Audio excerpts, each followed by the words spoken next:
Quand tu es dans le péché, contre la victime, au la porte et le cacaillot. Deuxième idolâtrie. Au coup, ma maladie de vous. Voilà. À tout prix. Voilà. Donc, nous sommes.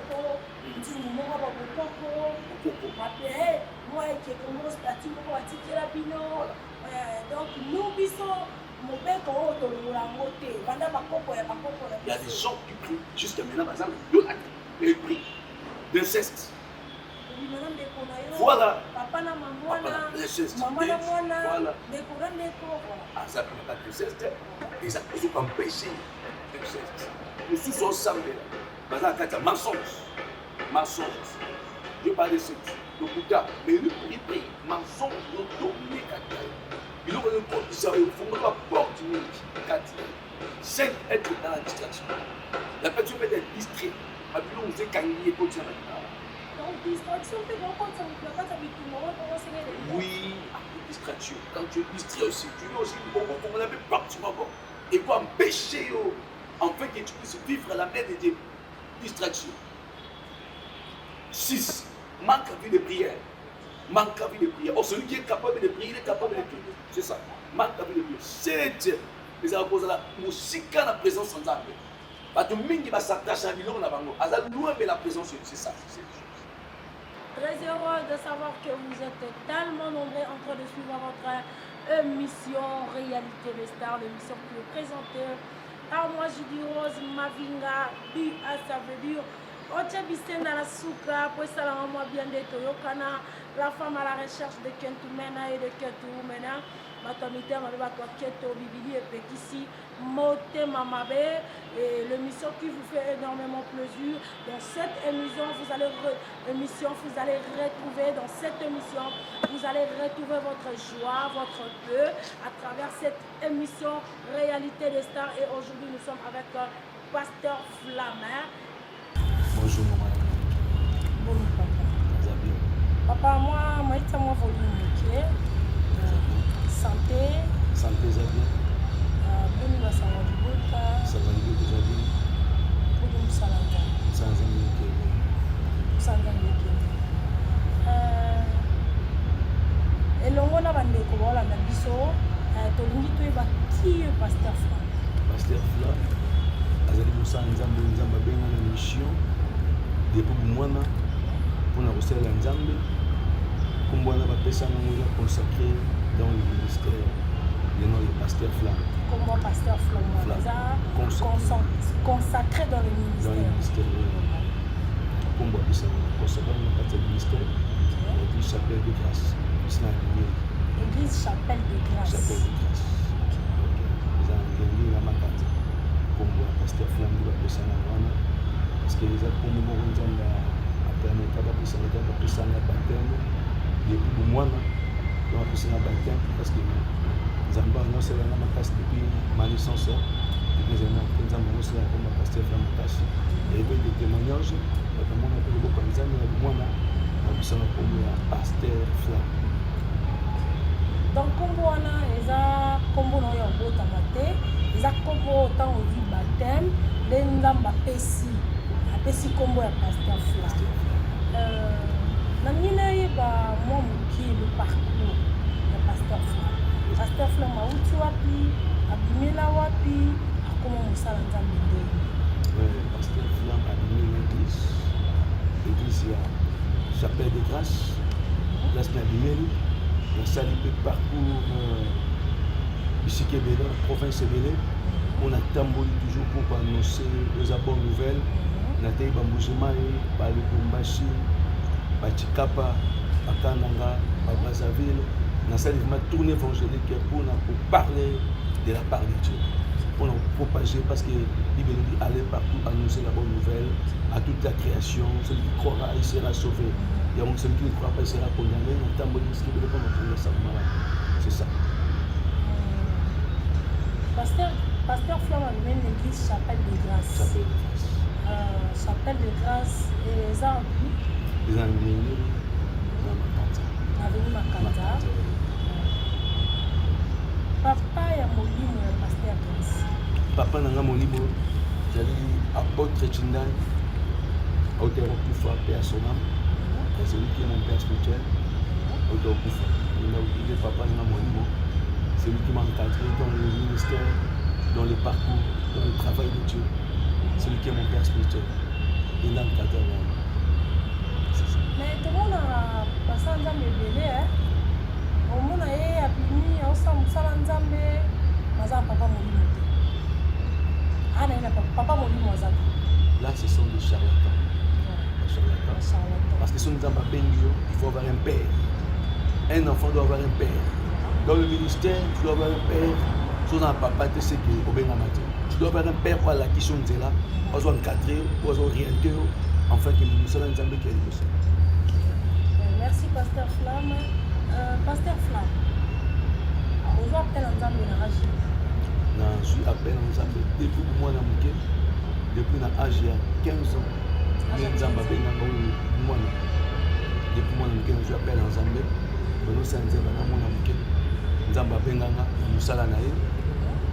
Depuis mon enfance, Dieu m'a appelé à l'âge de 15 ans. À l'âge de 15 ans,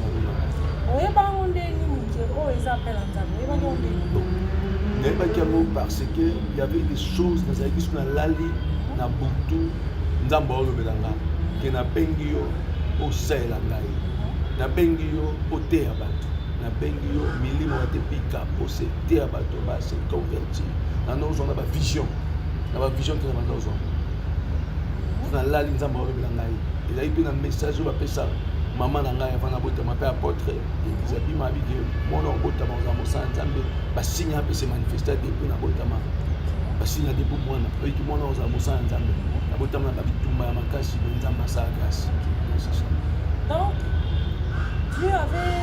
avait parlé avant même naissance.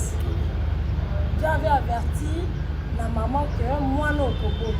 Donc il s'est fait Nenga Maloba avertissa ma maman à Samson, avertissa ma maman à Jean-Baptiste, avertissa ma Marie pour la naissance à Jésus.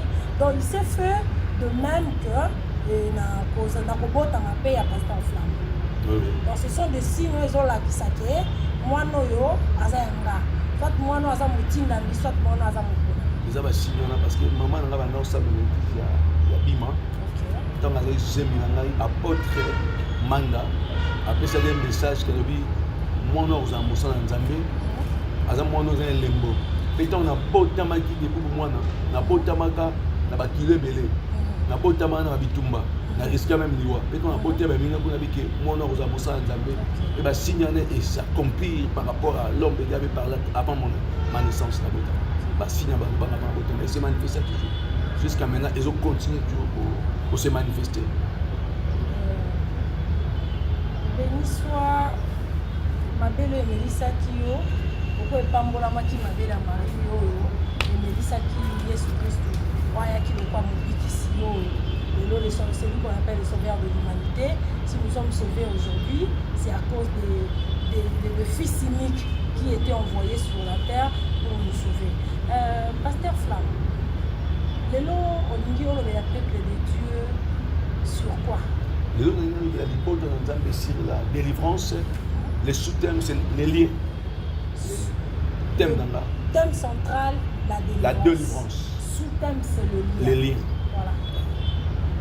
La délivrance. Qu'est-ce que la délivrance? C'est vivre un changement total ou un changement radical. Parce que quelqu'un qui est délivré, il y aura un changement dans sa vie.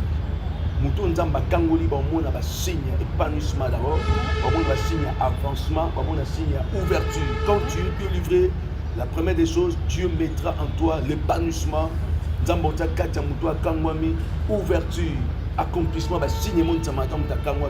il y aura l'épanouissement, la délivrance totale dans sa vie. Quelqu'un qui est délivré un changement. Pasteur Flamme, donc, le signe qui accompagne la délivrance dans la vie d'un enfant de Dieu, Ezakaka, l'épanouissement, l'avancement, la progression, dans ce des changements totaux. Mais moi je sais, la vie a dit si le Fils vous a franchi, vous serez libre. Il peut être aussi libre. Donc ce qui est épanouissement, accomplissement, beaucoup c'est que mon doigt n'a pas délivré. Non, il a pas de mouton peut nous appeler libre. On vous appelle libre parce que ce sont parce que dans mon cas épinglé liberté épinglé mis avancement moi bofuluki moi makobilembo ezomonisa mapa non liberté peut aller parce que le thème de la délivrance est tellement profond parce que comme quelqu'un est délivré il doit vivre un vie nouveau aussi en pique bon dans le Seigneur la liberté aussi c'est important parce que Moutou a quand on pique la liberté on pique du mot sika katia Jésus-Christ quelqu'un qui est délivré c'est ça donc du coup toloba ne Moutou na Romain Moutou a solo misérable que je suis qui me délivrera donc nenga tangola makibongo alwaki manto na ya bwaki na kunda andi Yesu mais na tomona te banga koma na bandaku mituka donc tomona ite ki akoma sombaki akoma tonga tomona ki a délivrance na ye et qui consciemment sa conscience était revenue en lui-même ya oloba que je suis maintenant délivré na olanda mobiki si na olanda mutu akangolinga bomengo yaki no te mituke yaki no te comment on a l'élo délivrance en ya biso il faut ezala kaka accompagner na mituka na vie ya prospérité pour l'accent de kokanga bon quand on dit quelqu'un qui est délivré à cause de vie nouveau ezala mituka te azaki dans le péché nzamba kangolier a dans le Seigneur a bobi ki bongo ya sika ezala na banishment te à vivre vie nouveau azaki dans le péché nzamba kangolier a péché vie et pas Jésus-Christ il est aussi délivré c'est ça maintenant le sous-thème c'est le lien par là pasteur Fernanda le biso ni sur le lien le lien c'est une influence démoniaque qui empêche les enfants de Dieu de ne pas vivre l'épanouissement. Quelqu'un qui est lié à un monde ouverture. Pasteur Flamme, excusez-moi. On a l'épanouissement trop. On dirait comment le roi moi, et comment le roi moi là au mot, dans beaucoup si quelqu'un ne pas épanoui, apparemment c'est comme si ça en a non. Les arrêtés dans un la personne peut être liée dans le péché. Nous avons appelé lié dans le péché. À Pambo, on a lié dans le péché. Le péché, à Kangami, dans ma somme. Les sous-mois les ont réclamés.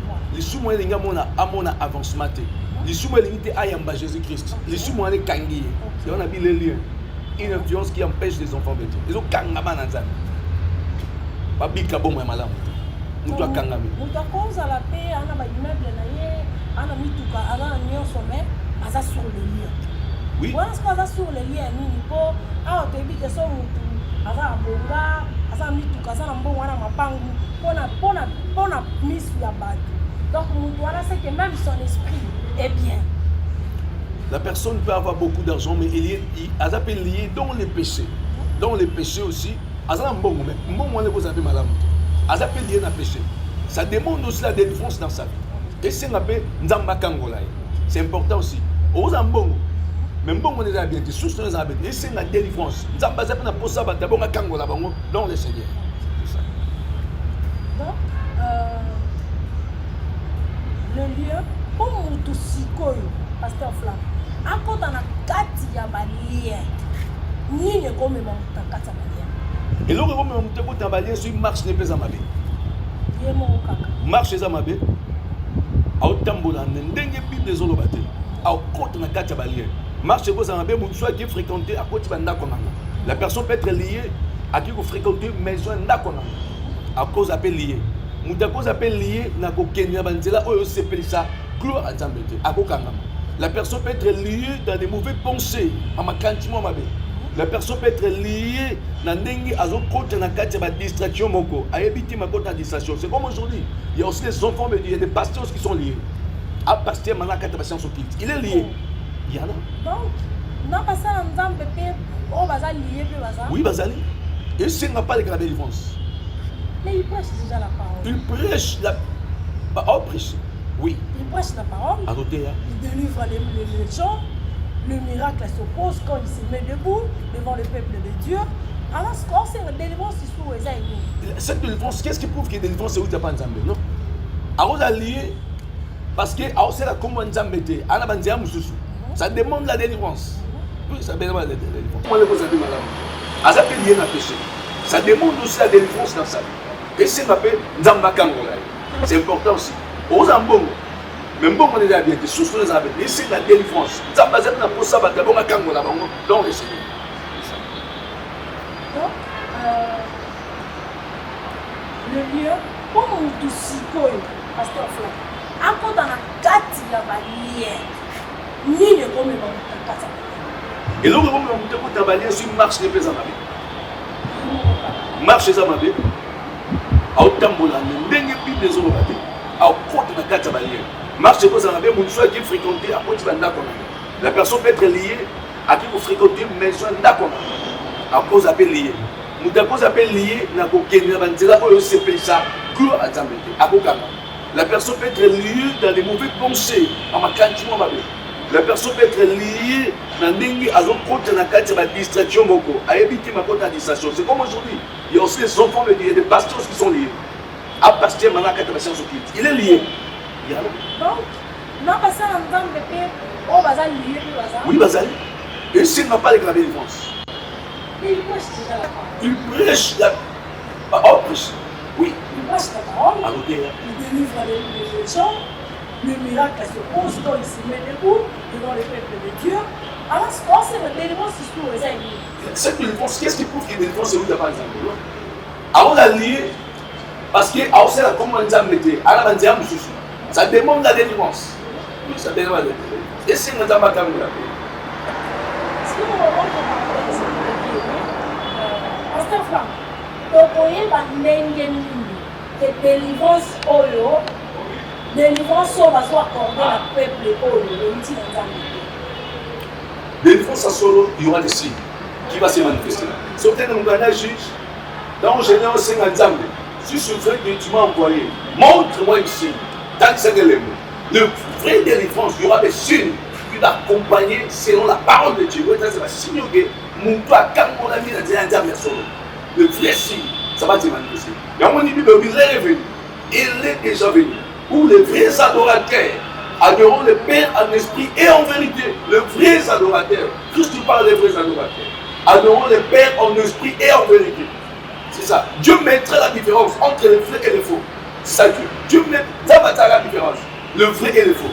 Mais Pasteur Flamme, les lopés, ils ont eu un côté, mouchoir, ils ont eu mal, ils disent que la lali, côté monsieur pour la maille, on va côté monsieur pour la mafuta, côté monsieur à bimisi moutoubolo, à bimisi moutoubou sélecté, à bimisi moutoubou. Mais tellement que miracle, ils ont ça la main. Peuple de Dieu va au Kenya, va au Landa et puis va au Landa vrai.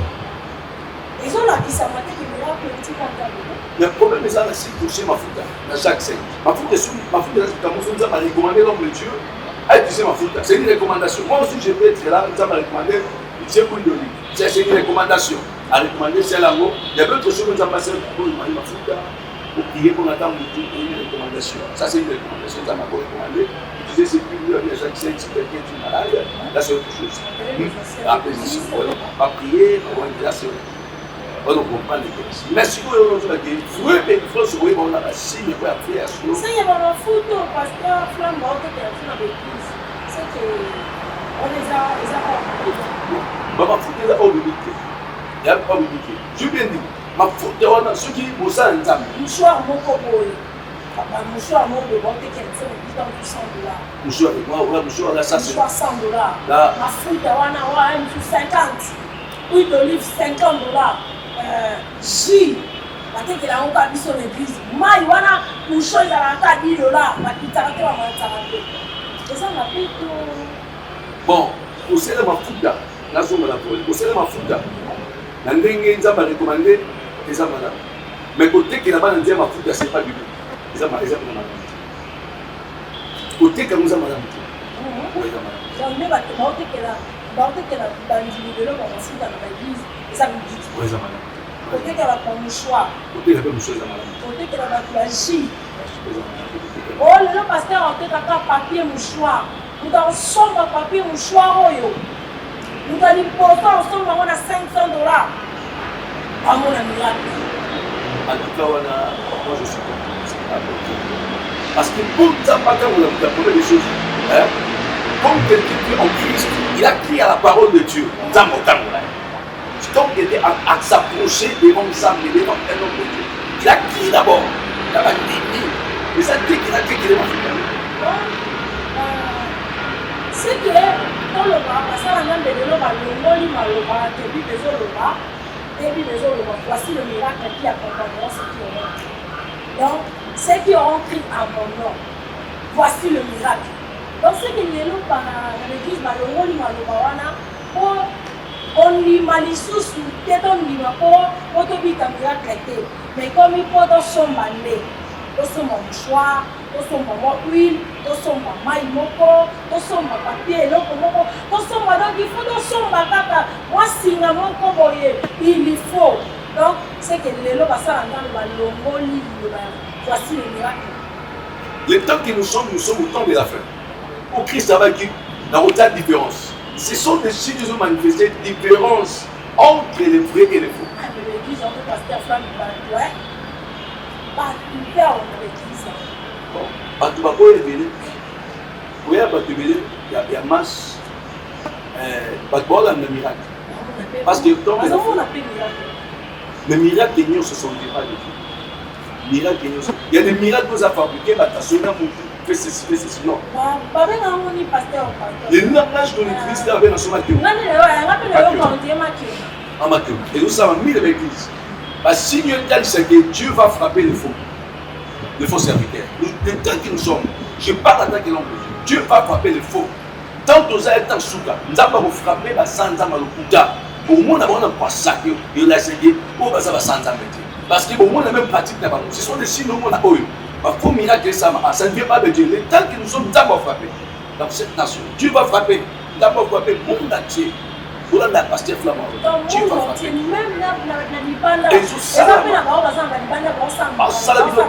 Le faux miracle qui se fait.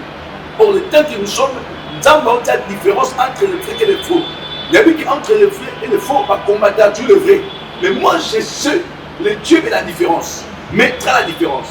Entre ses serviteurs, nous avons la différence. Mais le temps que nous sommes, et je parle, nous avons frappé les faux. Par rapport aux mauvaises pratiques, pour les autres, ça sera parole de Dieu. Il faut miracle, nous avons frappé par moi. Et ça va signer le temps que nous sommes.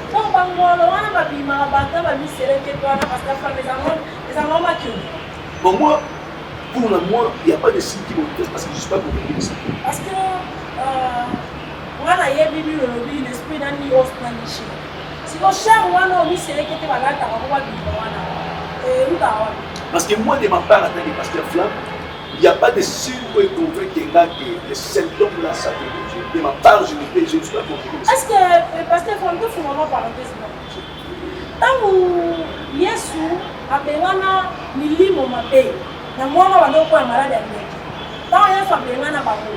Tomona milimo mabe baota kwa lokwa biselekete lokwa mabanki alti bake kota na bangu toti bakei tomona kaka soko abengani muta s'agiter et puis omona muta telemi to tu vas mona nyoko kwa en sauf que le miracle peut-être il y a Moïse devant peut-être attends si on peut la passer ça là on sens il y a voilà bon, on va venir là-bas. Parce qu'on a vu qu'il y a un moment où tu salis. Donc tu vas bien. Il y a un moment où tu as différent. En fait, tu vas comprendre c'est que les cas ne comme un cas c'est encore. Il y a la capacité de faire comprendre l'esprit ou la mise de l'équité, Angolo, comprendre l'angola, Yoka, et puis c'est qu'ils ont pété. Il y a personnellement, selon moi, tant que l'on peut Dieu, nous avons convaincu la moitié. Nous avons convaincu la moitié. Nous avons convaincu les gens, convaincu les gens. Selon moi, je ne suis pas convaincu avec ça. Moi, selon yo, donc c'est que, selon yo, selon ma culture, c'est pas convaincu. Parce qu'ils sont dans ma camoline. Si le Fils vous a franchi, réellement vous êtes libre. Si vous avez délivré, vous allez libérer directement, totalement. Et on dit que la délivrance, c'est vivre un changement. Il y aura un changement radical dans la vie d'un enfant de Dieu. Si vous avez totalement, vous allez délivrer. C'est ça. Si vous avez totalement, vous allez délivrer. Moi, je crois toujours en Dieu. Dans le Bible, je ne crois pas avec parce que je parle. sans avoir leur monde a effet à quelqu'un de oui, ça va vous quand vous l'avez eu au Congo. À pétition, sans pour autant voir le signe à l'eau que nous avons autres. Ça veut pas aucun mot. Dieu souverain. À aucun mot, sans pour autant le signe. Oui, madame, on prie pour toi. Dieu délivrer. Totalement, changement de votre vie. Surtout, pasteur Flamme, dès à la guerre, il y en a ni là, il t'a tamasi, il y en a ni là, il y a encore. Et il y en a ni, on a encore. Pasteur Flamme, c'est pas biblique. L'esprit en a posé à la tête, la personne peut les appeler un esprit côté, à quatre esprit en a pesé le bas. Là, c'est pas mauvais. On peut délivrer quelqu'un, il y a un esprit qui est côté. Et quand soit tu as il y a matin, il y a mariage, soit tu as fait, tu vas t'asseoir là, il y a un esprit côté dans un district, là, c'est pas mauvais. On peut prier pour la personne, ajouter des délivrance. C'est pas comme ça. Na forum de parenthèse, il y a une conversation. Conversation,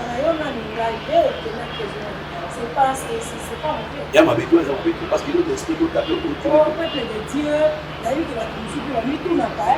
Les gens qui passent à la à comment les gens qui sont sur la des morts. Les gens qui collaborer dans notre famille, et ça le cola. Donc, le juste peuple de Dieu peut pas comprendre que les gens mauvais. Ils ont habité parce que tout le monde, ils sont dans la pouvoir plus que les gens. On a pouvoir plus que les sorciers. On a pouvoir plus que les esprits et d'autres. On a notre équité supérieure. Pasteur Flamme, aujourd'hui, tu as évolué le point de délivrance. On le met utile à délivrance. Comment accompagner la carte à manière? On l'a bien commémoré avant de nous faire délivrance. On l'a bien commémoré avant de nous commencer à l'entamer. À qui on a la kingdom, à qui on a la confession, à qui on est passé par là. Oui, il faut que ça, la communauté. Il y a autre chose. On doit prendre la carte de combattre, la personne doit éviter d'abord le péché. Le péché là. Parce que le péché, ça va devenir dans la vie. Il y a beaucoup de par rapport à ma soul. Le péché. Il y a 7 principes. Premier principe sur le péché. Quand tu es dans le péché, on contre la vie, tu ouvre la porte et vous cacaillez. Deuxième, l'idolâtrie. Beaucoup m'amènent la vidéo. Voilà. À tout prix. Voilà. Donc, nous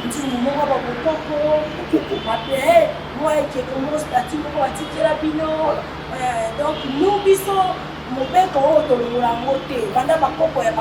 Il y a des gens qui prient jusqu'à maintenant, par exemple, ils prient d'inceste. Voilà. L'inceste. Voilà. Ah, ça ne peut pas d'inceste. Les accusés comme péché. L'inceste. Nous tous ensemble. Par exemple, il y a mensonge. Mensonge. Je parle de ça. Le Bouddha. Mais lui, il prie. Mensonge. Il aura le corps qui s'arrête au fond. L'intégrité dans la parole. Au milieu, la carte à idolâtrie. Lui. Ce qui c'est qu'il adore seulement le Seigneur. On nous dit dans la carte à comment vous voyez la carte à qu'on sur autant à 7 euros. Au côté la personne est toujours liée. Dans le problème et cause à nous. Non, il faut qu'on attend ici. Il y a beaucoup de choses. On a épinglé les choses que ça a fondé quand même. Hein? Parce que base dans nos alliés. Ma force spirituelle parentale. Et quand tu as bitumba. Alors quand tu as bitumba, ezali force soit koko akufa. Et tu as maman kufi. Comment on a parce que là on a fondé les mots profond na kati. Soko na kati ya ba septine na péché ya blomi na kati on fongo lango ba force parentale c'est la kati. Nous c'est la kati. La force parentale la kati ba poko akufa ba tiki. Zo landa ba duli ba la le moment soit kepe poto. Azungongo azongia ngo pamba banda kenda mona il va forcer la ndaka force mais il punish mais aza par-ci par là à cause de mobali suka déception la quatre famille va la rater il va forcer on les réclamer bango baza toujours lié jusqu'à maintenant que atasi mimbongo azonga dans les néants baza lié force on les réclamer force le kato ki muska ba obenda j'ai toujours lié il y a une force démoniaque qui te réclame Merci, téléspectateurs la biso. On est encore là un peu avec le pasteur Flamme. Le pasteur Flamme, en tant que pasteur, la musique est religieuse. Ça te ramène à la présence de Dieu. Vraiment au bon. Papa le moloto o ya bimashone. Nzembo na tongo itana.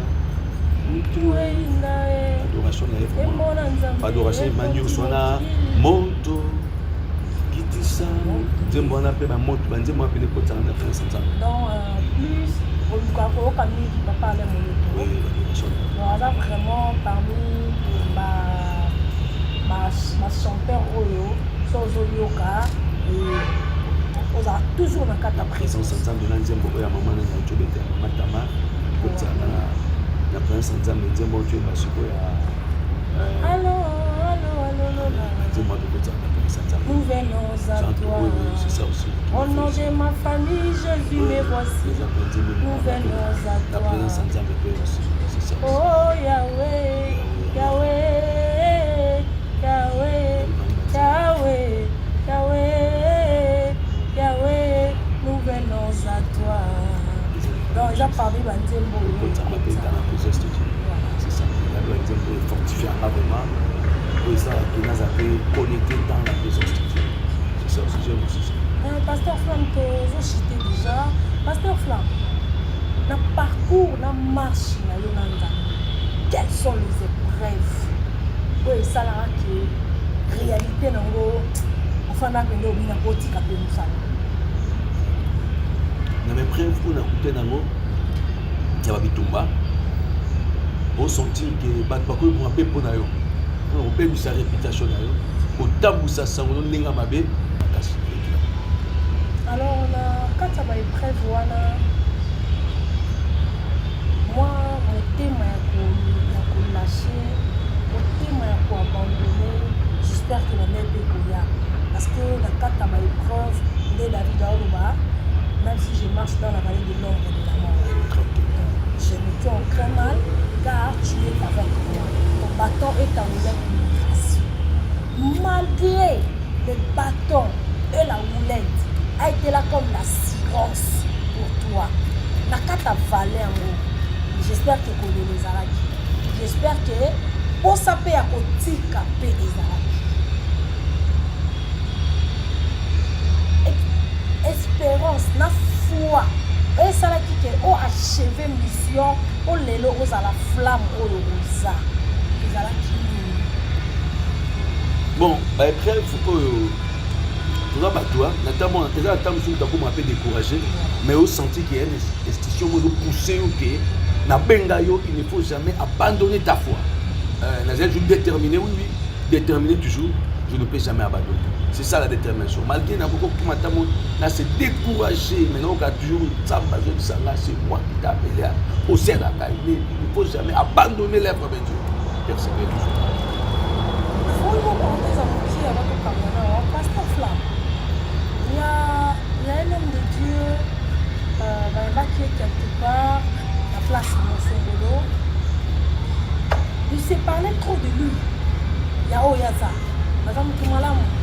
Naza boye bakota boîte de nuit te ngai ne naza boye na bomona bakota ba boîte de nuit ngana kena ba rekota ba inane ngai il s'est parlé trop de lui-même soki lelo pasteur Flamme akuti ndeko na ye moko mobenga lokola ye na place moko ya mwa kopo na place moko mwa ndule mwa mwindi ekopele kokufa amoni ye Pasteur Flamme, on a eu à Pengui, tu as à Kamu. Bon, à Pengui, tu as à Kamu. Pour l'attendre que sortir, on peut se la conseiller. La cause j'ai été. On peut se la conseiller. C'est ça. Parce que mon sang, on a raté. La Bible dit l'humilité précède la foi. L'orgueil précède la chair. Dans la vie, seul comme il a dit ça. Yokoka, d'abord. Ok, un enfant de Dieu doit s'humilier d'abord. Sans mon nom, on peut se conseiller, mais on va juger. On conseille. Ndenge Bible elobana biso na Nouveau Testament que Paul, là où il y avait de païens, Paul se faisaient païens pour gagner les âmes. Les âmes qui m'avaient, les âmes m'avaient ce qu'ils les lots. Au salanza le mot rakoti nanganda noa. Les bango m'avaient nangorela. À Bolisi mon pied. À côté place ma pomme et la rela. À côté wana, il y a pas une moire la bendi moi taf. Avec tata moi 2 coups. La sima après bango évangile. À Sumuki toto. Mon personne à Sumuki. Le bar où il y a stratégie moko na ndenge ba na nzambe. Moko oko gagner ba am ba o meladi am moko soit tanto melango wani mabe. Oui, au quota place à battre azali. Oui. Mais au côté pratiquer tout melango. Soit somber bango passe. Soit somber bango. C'est une façon de gagner aussi les âmes. Au somber la bango. Après somber bango pour gagner ba am. Il y a d'autres stratégies. Dans le travail des fois avoir des stratégies pour gagner ba am aussi. Na yesi ko on a kuti na peut-être na kena Boissouma, na nuit club Boissouma, na monde va oh l'homme de Dieu. Bon Mélanie, mais ça va 4 sur Heineken. Après ça va 4 sur Heineken. La leki nanga. Même bon on peut-être on va faire quelque part ba yete baladi nzala. Na sumu kito na sali. Et on a 4 on a que ba félin 18 on sali mabe. Mais la 4 est arrivé à nango pe au sommet goede mutu, au sommet la mutu. Et arrivé à nango. Mais dans le cas de Teke, on a aussi bateau basse dans la souffrance, on a un bon qui est en place à ma belle. Là, c'est mauvais. C'est ça. Là, c'est mauvais. Pasteur, est-ce que les sous-moko, il y a des parents et qu'on condamne jusqu'à l'infini et le nous na kufa dans lequel on dénonce la vie, mais c'est ça les parents qui ont péché. Sous mon exemple, tu repères cette idée. Non. Par exemple, tu va péché héréditaire. Tu vas péché héréditaire. Maman a teka mabota ya bana, a teka libomengo. Le histoire barekabit quoi. Tous ont histoire barekabit, il y a Jérémie 35. Mais barekabit, notre Père nous a dit d'habiter seulement dans les tentes. Nous ne devons jamais construire. Nous ne devons jamais prendre même de vin. Nous avons que le droit d'habiter dans les tentes jusqu'à la fin de notre vie.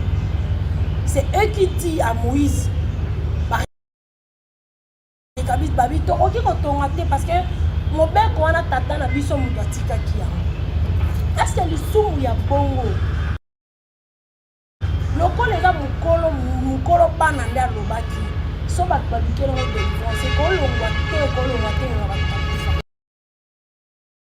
Et l'ongwa, les sous-monés aux famille et l'ongwa, tant qu'on est à Jésus-Christ,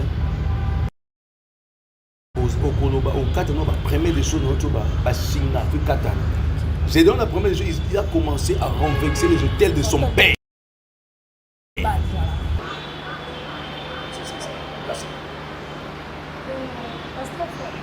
Est-ce que les sous-monés il y a des parents là et qu'on condamne jusqu'à l'infini et le mina n'a pas fait dans lequel on dépense pour la vie. C'est ça les parents qui péchent. Sur mon exemple, on peut cette non.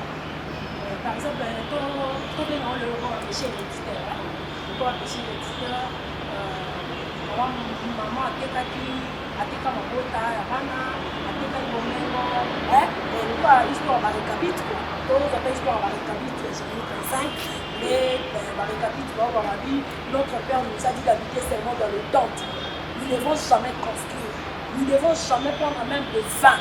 Nous avons que le droit d'habiter dans les tentes jusqu'à la fin de notre vie. C'est eux qui disent à Moïse, barekabit, parce que mon père, quand on a tata, na biso moubatika kia. Est-ce que le sou il y a bongo? Le col les gars, mon colo pas dans l'air le baki. So bat maniquer le délivrance. C'est qu'on le et l'ongwa, sous-monés aux famille et l'ongwa, tant qu'on est à Jésus-Christ, au 4 ans, premier des choses, à Chine, la j'ai donné la première chose, il a commencé à renverser les hôtels de son père. Les hôtels les causes à péché, les hôtels les causes à barrière, les hôtels les causes à maloba, il faut commencer d'abord à renverser les hôtels de bas. Il y a bien pouvoir monter les choses. Parce qu'il y a 4 émissions la plus fort. Merci Pasteur Flamme pour vraiment la soupe. Pasteur Flamme, quels sont les années où ça ne marche pas? Les années que je fais la marche. Marche, appel, comme ça, là, nous avons. Bami na sai na marche na appel jusqu'à maintenant 28 avec 28 ans, 29 ans. Quels sont les souvenirs à ma langue de Nzambe dans le bâti pour une porte quand même qui est pour la plate donc vous arrêtez avec le pays sur avec le pays tu as fait quelque chose je dois être reconnaissant parce que si tu es fidèle au petit Dieu te fera des grandes choses la reconnaissance bravo mot de séparation pour le peuple de Dieu pasteur. Et mot de séparation pour le peuple de Dieu ça peut être nous avons toujours pris donc tous en temps il y a fait le temps que nous sommes on aime ce peuple qui va dans la live bon nous avons 4 distractions Dieu veut frapper les faux serviteurs Nzambe va frapper parce que nous avons un temps souka Abi je mettrai de nouveau la différence entre ceux qui servent Dieu et ceux qui ne servent pas Nzambe va frapper au moins on va signer au moment du sabbat et il y a bombé qui nous a pas protégé encore la RDC que la paix dans cette nation que Dieu protège encore les autorités à bomba boka oyo Moutinyon soit côté les manandeng avec Nzambe à confondre parce qu'il j'agirai auprès de celui qui s'opposera. Je parle à tant que les choix parfaits de Dieu, Pasteur Flamme, tout celui qui s'opposera pour nous combattre cette nation, Nzambe va frapper. Que Dieu vous bénisse. Merci, nous sommes arrivés à la fin de notre entretien. On a écouté pour un pasteur Flamme, en tout cas, le peuple de Dieu, nous sommes venus à travers l'homme de Dieu. Et moi aussi, je te rassure que la bénédiction de Dieu est proche. Nous devons être toujours là auprès de Dieu, car la Bible a dit dans le livre d'Ésaïe, il n'y a pas un Dieu étranger parmi vous. Nul n'agit que moi. Et si moi, l'Éternel, j'agirai, qui s'y opposera? Il n'y a pas un Dieu étranger, ni un Dieu étranger. Et nul ne délivre dans ma main. Et là, je dis un grand merci à toute ma famille. En tout cas, 1 minute de silence pour le Kardashian du Congo. Et là, je vois Titi Mbaki. Depuis Belgique, la maman de Gisti Anthony. Je vois Giovanni Mbaki alias Chandi, la maman de Camille et la maman de Camille, je dis un grand merci à toi. Et je dis un grand merci à Ornimbaki Bossale. Ornimbaki Bossale, la maman de Kaiden et Kaila. Je dis un grand merci à Yapol Bongongo, les managers, big manager, Yapol Bongongo, là vraiment. Je te salue à DG Acacia. Je salue, là ce sont mes chefs de One White Télévision. Bango Lolendo, Bissopé, le Fundu. En tout cas, là, je dis vraiment un grand merci à Exxon et Construction, Motema Rachel Peda. Exxon et Construction est là avec du matériel de construction, de matériaux durables. Olingo Somba Yakotonga. Yakana Exxon Construction, en tout cas, au Kosomba Biloko. Il y a bien un prix abordable à Zawana Nabokasa et l'autre est à Ngambouyaville. Il y a en tout cas contactez mon numéro est affiché dans la barre écran, contactez mon numéro et nako pesayo adresse fixe au Kota Kosomba Biloko na Exxon Construction. Je dis un grand merci à Wilfried Makaba, Yaya Baleki depuis Congo Central Nakawela, bébé Grâce Makaba, je te dis bisous à Motu de moi, maman Mouzi Mangaza, je te salue à Charlène Makessé, ma copine de moi de tous les temps, ma copine de tous les temps. Bientôt je serai là, on sera ensemble. Les Alara, moi tout Yoyebi. En tout cas, je dis un grand merci à Charpi Kilo depuis Kawai na Congo Central. Je dis un grand merci à toi, Charpi Kilo, mon moutou de moi. Je te dis un grand merci. Aya, héritez-vous qui la crèche, Motema Rachel 16 plus. Héritez-vous qui la crèche. En tout cas, un grand merci à toi, Yagi Basket des continents. de continuer Guy Basket, je te salue. Un grand merci à Dame Moji, ma copine de moi, le poupée noire. En tout cas, je te dis, moi c'est Taylor Vandom, n'a parlons même pas. En tout cas, la femme africaine, Araïsa Kenge, mon poussé d'Elix, Maraïsa Kenge de moi. Donc, moi c'est Taylor Coleton, en tout cas, je te salue. Je dis un grand merci à Big Boss. Un bon tonton, bienvenue Icoli, Big Boss, un bon tonton, bienvenue Icoli. En tout cas, je te salue, un grand merci à toi.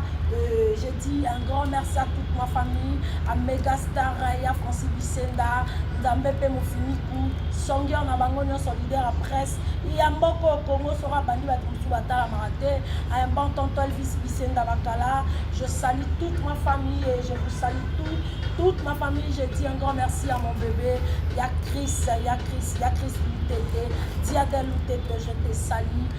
Quant à moi, je vous dis merci et bye bye. Et d'abord, Sani, je dis, ceux qui peut-être nous voient l'homme de Dieu, n'a évité l'homme de Dieu, ceux qui vont nous contacter, pour le numéro et le téléphone.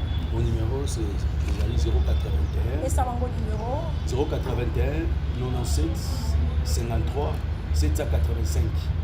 081 785. Ceux qui battent Boza Libanda, bon, code plus 243.